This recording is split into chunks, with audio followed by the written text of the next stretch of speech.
which was an abelian group under addition.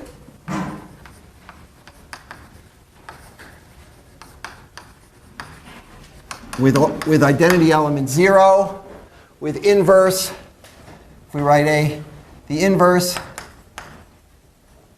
of A is denoted minus A in the ring notation because A plus minus A is 0. It also has a multiplication,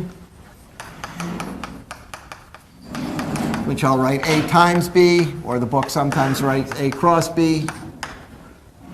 And the multiplication is associative.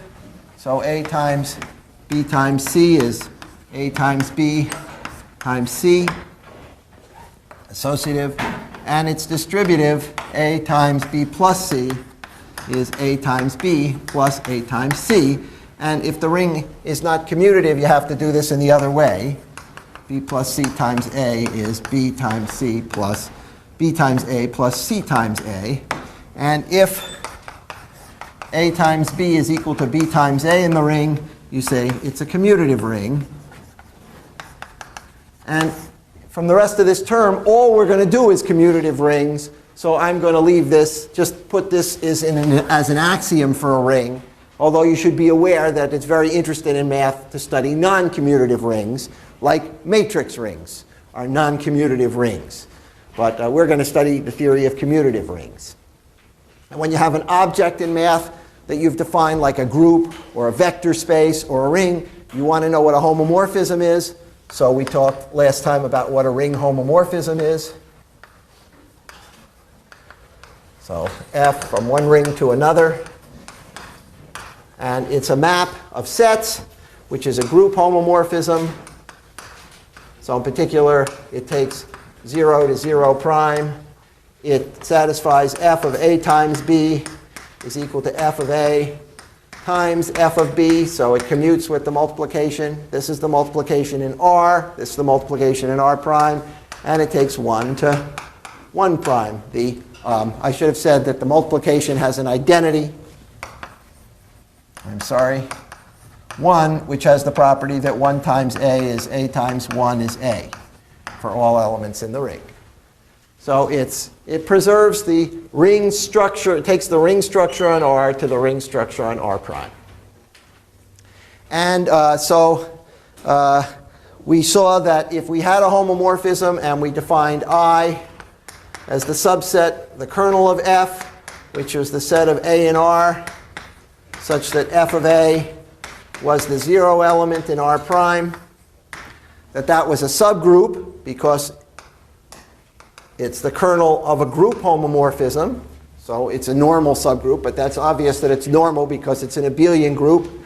And it has the unusual property that it's stable under multiplication by any R in R.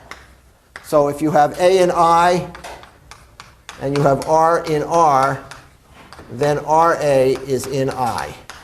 So it's not just closed under multiplication, but it is stable under multiplication by any element in the ring. And that's because if you apply F to RA, you get F of R times F of A, which is F of R times 0 prime, 0 R prime, because A was in the kernel.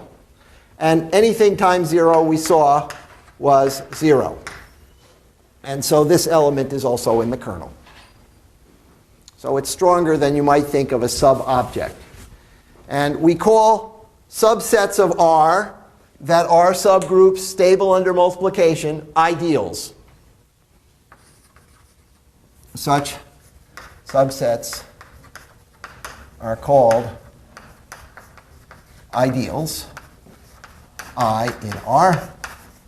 And the study of ring theory is really the study of the property of ideals, as we're going to see. It's a surprising thing that normal subgroups play an important role in groups, but then there are very interesting groups that don't have normal subgroups. But interesting rings have a lot of ideals, and we're going to see it. We're going to study them. And I noted last time that to each ideal, there is a canonical ring homomorphism F with kernel equal to I. So the ideals, these subsets closed under multiplication from the ring, are exactly the kernels of ring homomorphisms. And you do that by letting R prime be the set of cosets of I. After all, it's a subgroup, so it's the quotient group, quotient abelian group.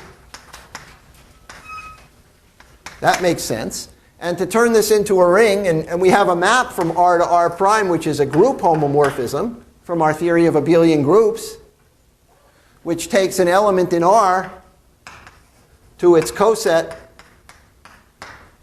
modulo this ideal. And I've written that additively because this group law in R is an abelian additive group. So we have a surjective homomorphism of abelian groups with kernel I by our theory of groups. And to show that this is a ring homomorphism and that this is a ring, I have to tell you how to multiply two cosets. And then to check that that multiplication is preserved by F. Well, the definition of multiplication is that if you want to multiply the coset R plus I times the coset S plus I, then it's by definition the coset RS plus I. And to check that this actually makes sense, namely that if you changed your coset representative here and your coset representative here, you would still be an element of this coset, the multiplication. You just have to check that if you multiply anything in this coset, R plus I, times anything in this coset, S plus J, where I is in I and J is in I, then I claim that the product lies in this coset. For anything in this coset times anything in this coset, there's a unique coset that contains the product, and that's this. And the reason is, and this uses the fact that I is an ideal, not just something stable under multiplication. If you use the distributive law on this a couple of times, you find that this is RS plus IS plus RJ plus IJ. Okay? Now I claim that all these elements are in I, so that this product is in this coset. And the reason is, here's an element of the ideal times an element of the ring. Here's an element of the ideal times an element of the ring. And here's the product of two elements in the ideal. So by using the property of the ideal, we see that the product of anything in here times anything in here is in this coset. Consequently, the multiplication is well defined. And then you have to check that it satisfies the ring properties. But it's clear that this is true, because if I take f of R times S, that is the coset f of R, which is R plus I, times the coset f of S, which is S plus I. So I've constructed the ring structure on R prime so that this map is a homomorphism of rings. Okay? So last time we got the basic notion of what is a ring, what's a ring homomorphism, what's an ideal. Okay. Now, we saw that the ideals always contain the following. There are always two natural ideals in a ring, just like there are always two subgroups of a group.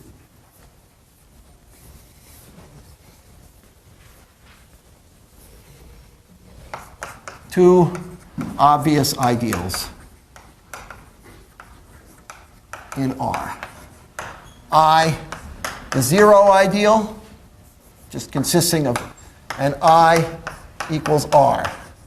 Here, the quotient ring R prime, which is R mod I, is just R. And the homomorphism is the identity. So that the only element mapping to 0 is 0. And here, R prime is the zero ring. And the map F of any element in R is just 0 in R prime. That's a ring homomorphism. Note that in the zero ring, 1 is equal to 0. So this does take 1 to 1. Okay, so any ring has these two ideals. Note, if R is the zero ring, these are the same ideal. if R is not equal to the 0 ring, these two ideals are distinct. Because we saw that if you are not equal to the 0 ring, 0 is not equal to 1 in R. This ideal doesn't contain 1, and this ideal does contain 1 because it contains everything in R. Okay? Now, is it possible for a ring to only have two ideals? So we've seen it's possible for a ring to have only one. So the only ring that has one ideal is the 0 ring, because otherwise I have two distinct ideals. So here's a little proposition. If R has only one ideal, R is the 0 ring. We've already proved that. If R has only two ideals, then R is a field. In fact, if and only if R has only two ideals, if and only if R is a field. And of course, those two ideals are R and the 0 ideal. So that's an interesting characterization of fields. Remember, a field is a ring where every non-zero element has an inverse. A ring where every non-zero A has an inverse, a multiplicative inverse, A inverse in R, with the property that A times A inverse is the identity element in R. That's really the definition of a field if you look at it. A field is, you insist a little bit more than a ring. You have to have an addition, you have to have a multiplication, and any non-zero element has an inverse. If you look back at our theory of vector spaces over an arbitrary field, we needed this inverse in a lot of places. For example, when we proved that every vector space had a basis. Things like that. Okay, let's prove this proposition. The first part has already been proved. So now we're going to go both directions. So let's assume that we are in a field. Let's assume R is a field, and that I is a non-zero ideal. If I'm going to prove this direction, which I'm going to start off by proving this direction, I then have to prove that the ideal is the entire ring. Right? I mean, I always have, if I have a non-zero ring, two ideals. So I've assumed I'm in a field. I've assumed that I know I have these two ideals. So I start with a non-zero ideal, and I want to show that I is the entire ring. All right? We'll take some element A in I with A not equal to 0. If it's a non-zero ideal, it means it contains some element which is non-zero. All right? Then A has an inverse. Since A has an inverse, call it R, which is A inverse in the ring, 1, which is A times R, is in the ideal. Right? A is in the ideal. Whatever the inverse is, it's in the ring. So anything in the ring times the ideal is in the ideal. So 1, which is the product of A and A inverse, is in the ideal. Since 1 is in the ideal, for any R in R, R times 1, which is R, is in the ideal. Here's an element of the ring. Here's an element of the ideal. Okay? So that just proves that any element is in the ideal. So hence, I is equal to R. So if you're in a field and you have any non-zero element in an ideal, then multiplying it by its inverse shows 1 is in the ideal. Then multiplying by any element shows that the ideal is the entire ring. That shows, by the way, that another way of describing these two ideals This would be the ideal 0, the principal ideal generated by 0. This would be the principal ideal generated by 1. All multiples of 0 are just 0. All multiples of 1 are just the elements of the ring. Right, so the last time we had a notation for an ideal, if I consists of all multiples of A, we say it's a principal ideal generated by A.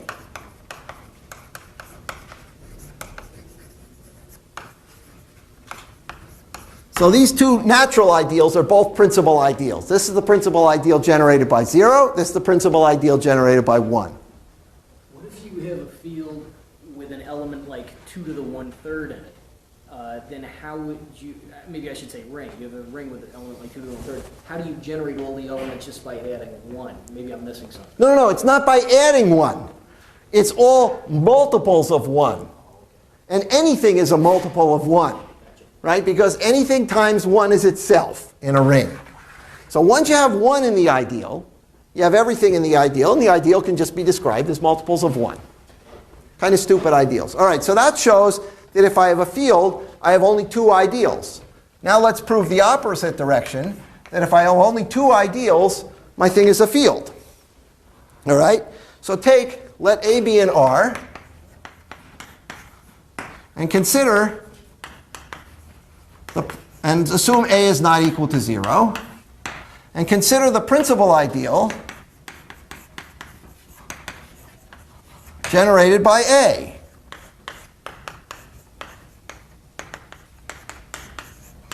All multiples of A. That's an ideal because this is closed under addition and multiplication from the ring. If I have only 2 ideals, this is not the 0 ideal. So it has to be the entire ring.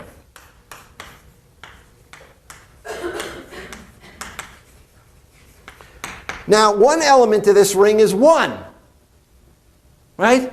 So I have to be able to write 1 as some multiple of A.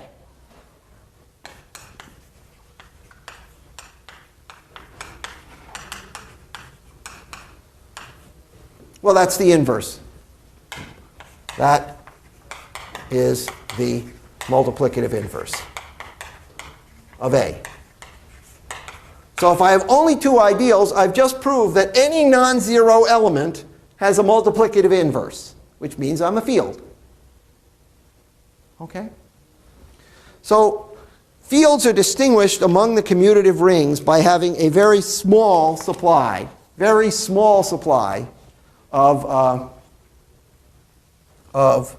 ideals. Let's take a look at a very simple ring that isn't a field and see where the other ideals are.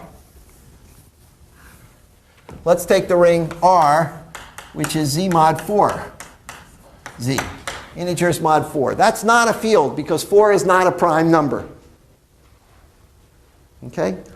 So what are my ideals here?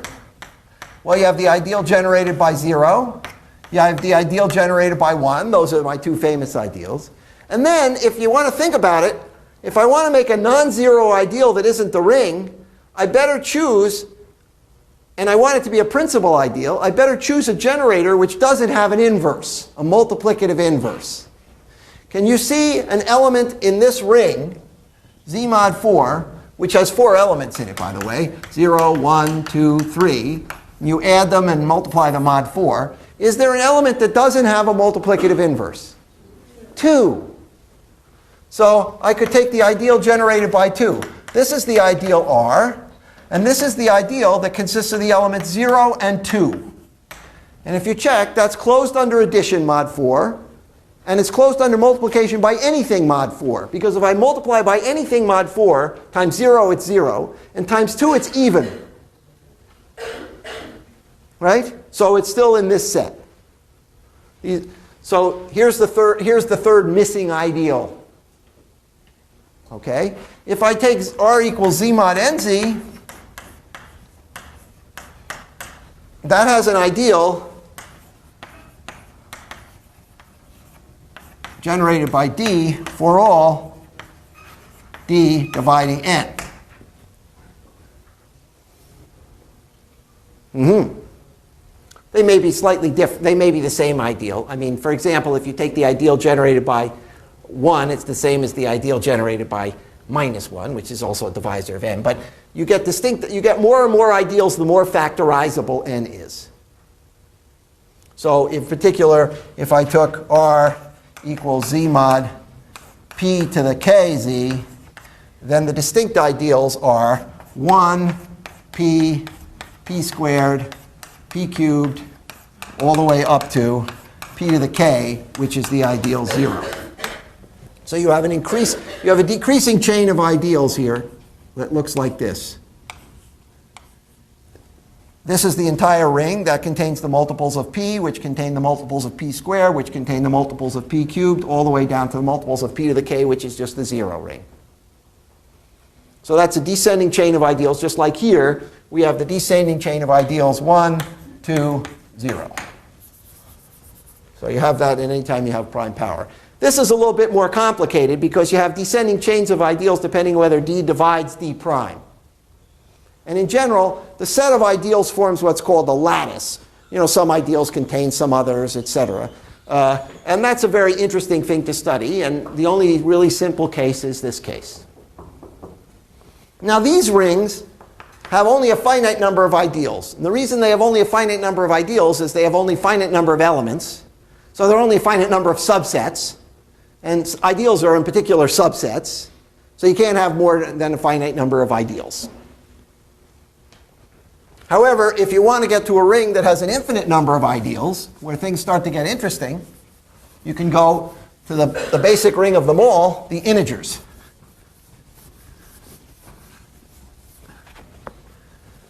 Z has an infinite number of ideals, distinct ideals. And every ideal, in fact, is of the form n, all multiples of an integer nz, for n greater than or equal to 0. And the reason is that every subgroup is of that form. We proved that a long time ago. And in particular, it's a subgroup, and then you check that this is stable under multiplication from the ring, as these are the full list of subgroups, and all are stable under multiplication from z. And they're distinct because I've assumed the generator is greater than or equal to 0, and you find that I sub n contains I sub n prime. Maybe we should call this I sub n, generated by this positive n, provided if and only if n divides n prime. Because a particular element in this ideal is n prime, and that'll be contained in I sub n if n prime is a multiple of n. So the lattice of ideals here is the same as the lattice of all positive integers ordered by divisibility. And there are an infinite number of positive integers, so there are an infinite number of ideals. Notice that you get the 0 ideal when n is equal to 0. You get the full ring when n is equal to 1. Otherwise, you get proper subrings. The quotient R mod I sub n, in this case, is just z mod nz. It's this finite ring. Okay. Now, it's very rare that when you get a ring, you can write down all its ideals. Very rare that you get a case like this where you can write down all the ideals. But I'll give you one more ring for which we know all the ideals, where you can make a list of ideals. They're an infinite, usually, well, they're always an infinite number in these rings, but so another important ring where we know all ideals is the following ring. Let F be a field. Well, we know the ideals there. They're kind of stupid. But we take a slightly more complicated ring where we take the ring of polynomials in one variable over the field. So this is all things of the form an x to the n plus a1x plus a0, where the coefficients ai are in our field, and where you add and multiply polynomials just like you add and multiply polynomials. Okay? Now, we call a polynomial in this monic. We say, let's call this polynomial p of x. We say p of x is monic if the leading term here, if an is equal to 1. So that it starts off with first coefficient 1. And in general, if you have any polynomial, you can multiply it by a scalar in the field so that it becomes monic. If q of x is any polynomial, there exists a unique value c in the field such that c times q of x is monic. Well, in f star, yeah. So n is not fixed, right? No, n could be arbitrary. I should have said n greater than or equal to 0. Polynomials of arbitrary degree. Otherwise, it's not closed under multiplication. So if you just took polynomials of a fixed degree and you multiplied them, you'd overflow. So when I write it like this, when I write a polynomial like this, the implicit assumption is that this highest coefficient is not equal to 0. Because if it were equal to 0, I wouldn't write it. Right? And if an is not equal to 0, we see the degree of this is equal to n. That's a definition of a number associated to any polynomial. The constants have degree 0. The linear polynomials of degree 1. So I claim that if I take any polynomial of degree n, there is a unique constant in the field such that when I multiply the polynomial by that constant, it's monic of degree n. And the proof is, take c equal a sub n inverse. And since I'm in a field, every non-zero element has a multiplicative inverse. If I multiply this polynomial through by a sub n inverse, I change this first coefficient to 1. If I multiply through by anything else, I don't get 1. So there's a unique way of making a polynomial monic by scaling it. Okay? Here's the description. I'll make a remark after I put up the theorem. Here's a proposition about ideals in the polynomial ring over a field.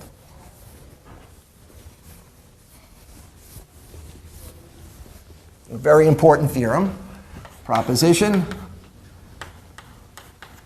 Every ideal I in the ring R equals f of x is principal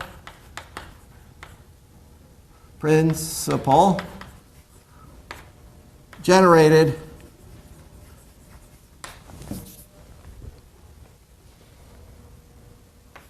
so I is a principal ideal generated by the monic polynomial f in I of least degree.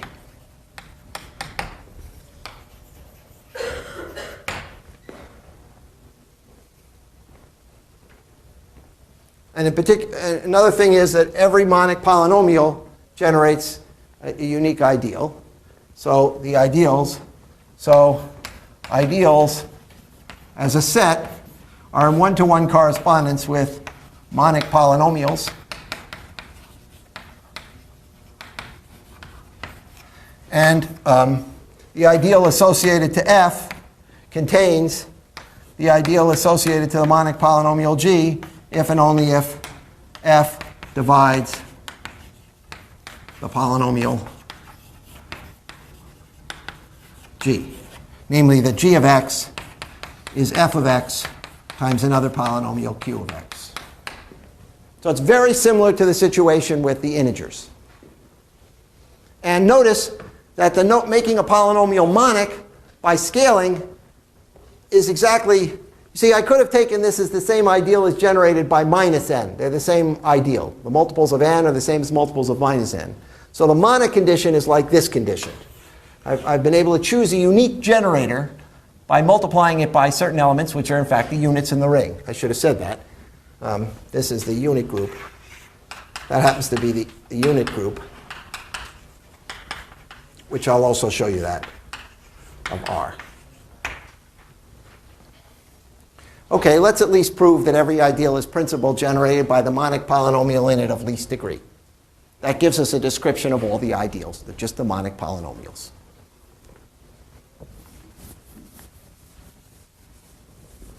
Okay, so this is the same proof as we used for the integers. We're going to do an analogy of the Euclidean algorithm. Analog of the Euclidean algorithm for polynomials over a field. If f and g are two polynomials with the degree of f greater than or equal to the degree of g, the degree makes sense, it's the size of the highest term, then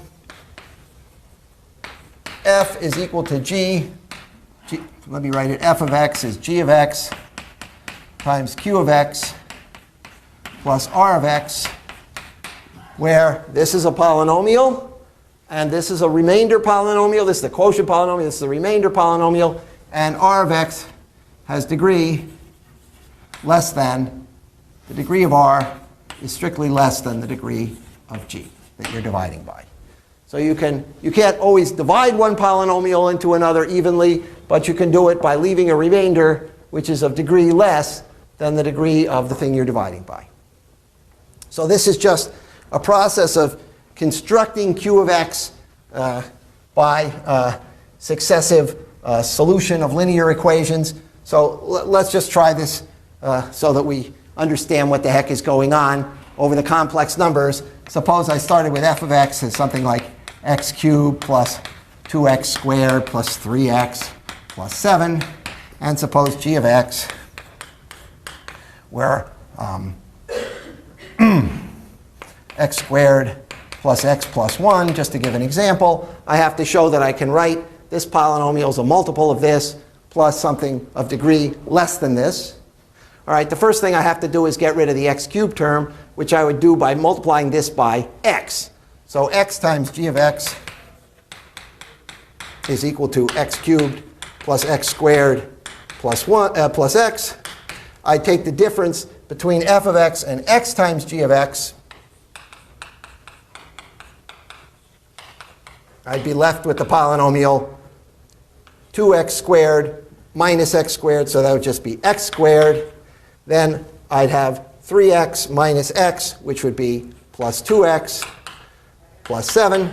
That still doesn't have small enough degree. I have to subtract some other multiple of g of x to get the degree down. Well, I would multiply g of x by 1 to cancel the x squared term. At each case, you just have a simple equation to solve to cancel the next term. So I'd find that f of x minus x times g of x minus g of x would cancel the x squared term, and it would leave me with x plus 6.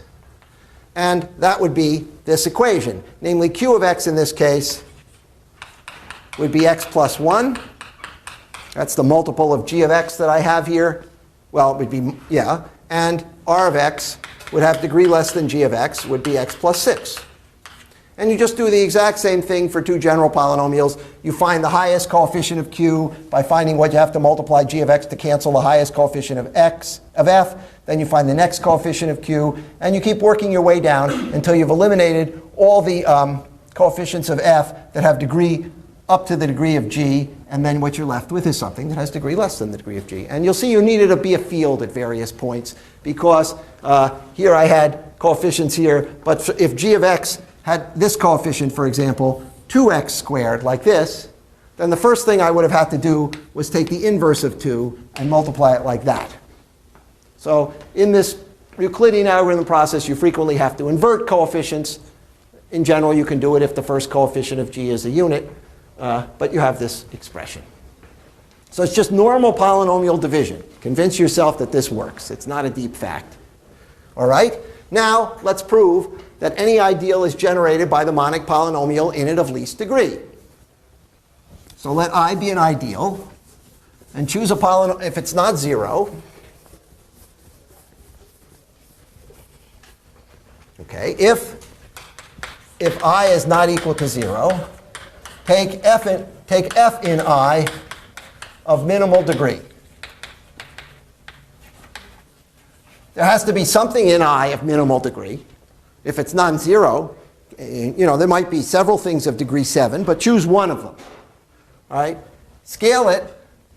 Scale f by, let's say the minimal degree is n, by c, which is an inverse, to make f monic. It's still in the same ideal because c times f is also an element in the ideal. C is an element in the ring.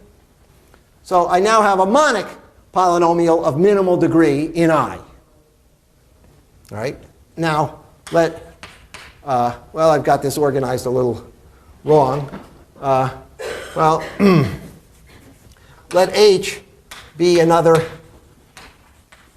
polynomial in I.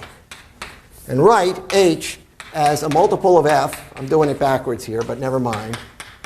Plus a remainder term where r of x has degree less than the degree of f, which is n. Okay? F of x is in I. Therefore, this multiple is in I because it's stable under multiplication from the ring. Therefore, h of x minus q of x times f of x is in I. Because here's an element in I, here's an element in I, and I is a subgroup. Therefore, r of x is in I. Right? But r of x is the non-zero, but f is the element in I which is non-zero of the smallest minimal degree. Therefore, the only possibility is that since r of x is in I, these two things imply that r of x is equal to 0. It's the only thing that's possible. Because if it was non-zero and it has degree less than the degree of f, it would have been our better choice than f.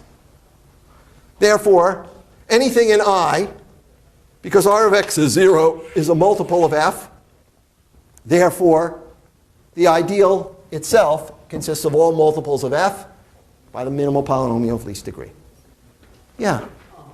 What makes something a principal ideal again, as opposed All multiples of a single element. I'm going to give you a non-principal ideal too. So it means that anything in the ideal is the multiple by an element in R of a fixed element in that ideal. It has to be one element. So here, in the integers, we chose the smallest positive integer in the ideal. That did it. In the polynomials, we take in some sense, the smallest monic polynomial in the ideal. Okay? Okay. Now, this has some nice properties because if we've got a list of ideals and we're able to construct a ring homomorphism, then one of these ideals has to be its kernel. Right? So let me give you an example of a ring homomorphism, and let's see if we can figure out its kernel. Consider the map from R, which is f of x, to f that takes a polynomial, f of x, and it takes it to its value at a point C, where C is an element in f. And namely, you just take your polynomial. Where is thy poor polynomial? I've erased my poor polynomial.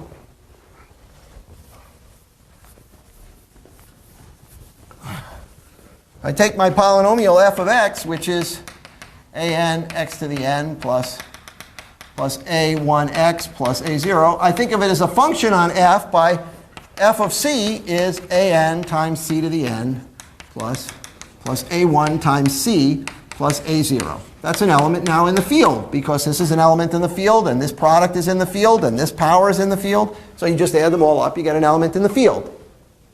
I claim that this is a ring homomorphism.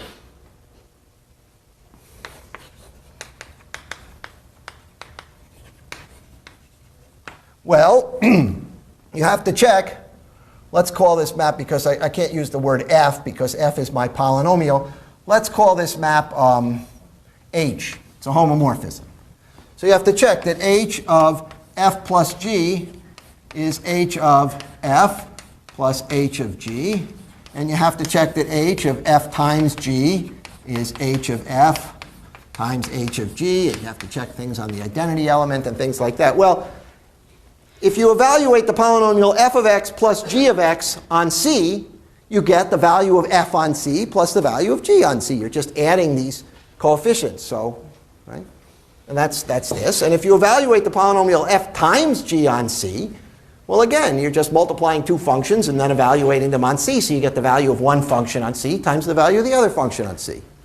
So this map that takes a polynomial to its value at a fixed element in the field is a ring homomorphism. Its kernel has to be one of our friends up here. There has to be some monic polynomial that generates the kernel of this. Well, we better find something that's in the kernel of this. An element in the kernel would be a polynomial where when you evaluate it at C, you got 0. No constant has that property except 0, because if you evaluate any constant at C, you just get the constant. So we don't have any polynomials of degree 1, degree 0 in this ideal. Is there a polynomial of degree 1, a linear polynomial that vanishes at C? X minus C. And that has to be, that's a monic polynomial. The polynomial f of x, which is x minus c, is monic of degree 1 with f of c equal to 0. So any f in I is a multiple of x minus c. Got it? So far, so good? Because it has to be generated by the monic polynomial of least degree. There are no monic polynomials of degree 0 that vanish at C. Unless, yeah, that's right. So here it is. So in other words, so corollary, if f of c is equal to 0, then f of x is equal to x minus c times g of x.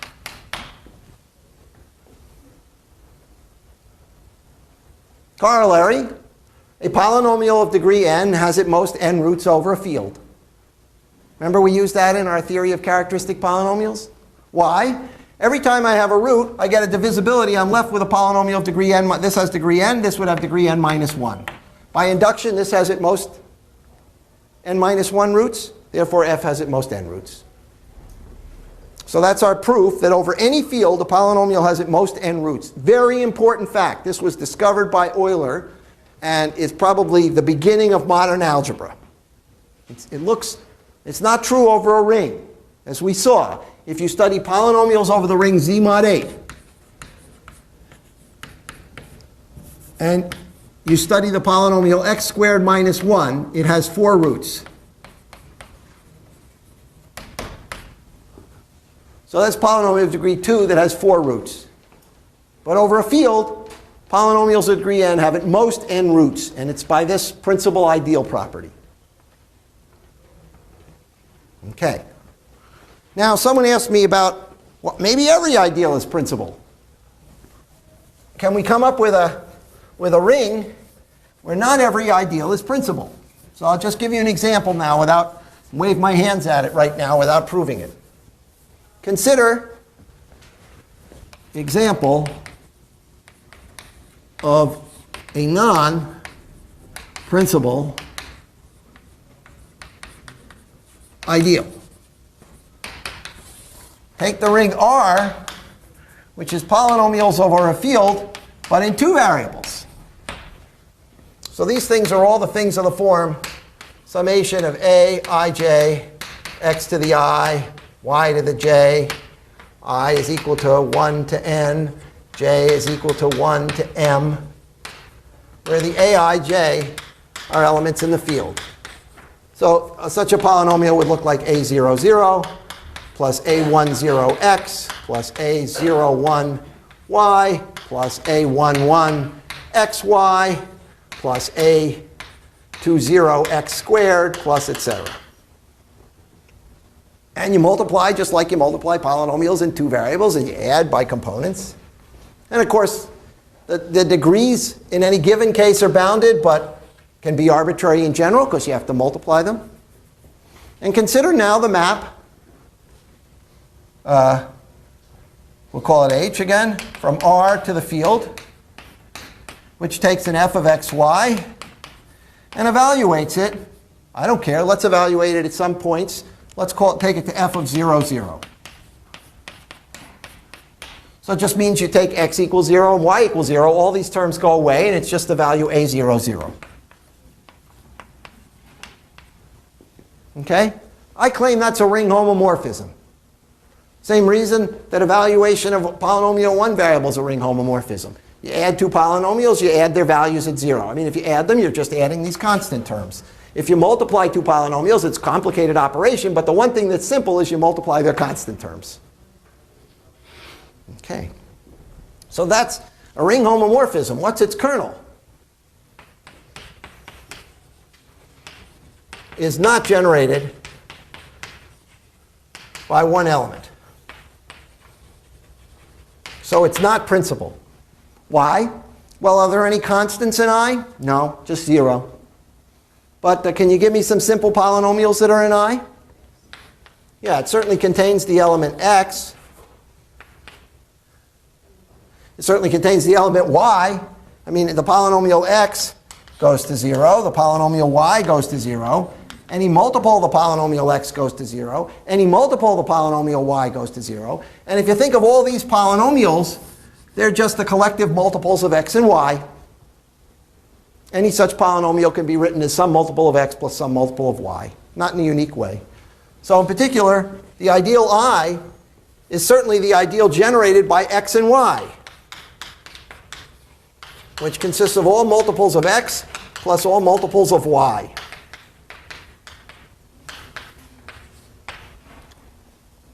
But it can't be generated by a single element. So you just have to sort of wave your hands at that. I mean, how could it be generated by a single element? That element, then x would have to be a multiple of that element, but also y would have to be a multiple of that element. And the only thing that x and y are both a multiple is of constants. And there are no constants in the ideal except 0. So that's the reason. If you ask for an ideal, here it is. It's a kernel of a homomorphism, but it can't be generated by one element. It's not the multiples of a single element. So this is in some sense a more complicated ring than the polynomials in one variable because we're going to have trouble describing its ideals. You can't just say, well, you just take all polynomials of this form and take their multiples. Okay. I just want to end with one cute remark. I said that Z, the integers, is the basic ring. It is. It's as basic to ring theory as the identity element is to group theory. So for any group,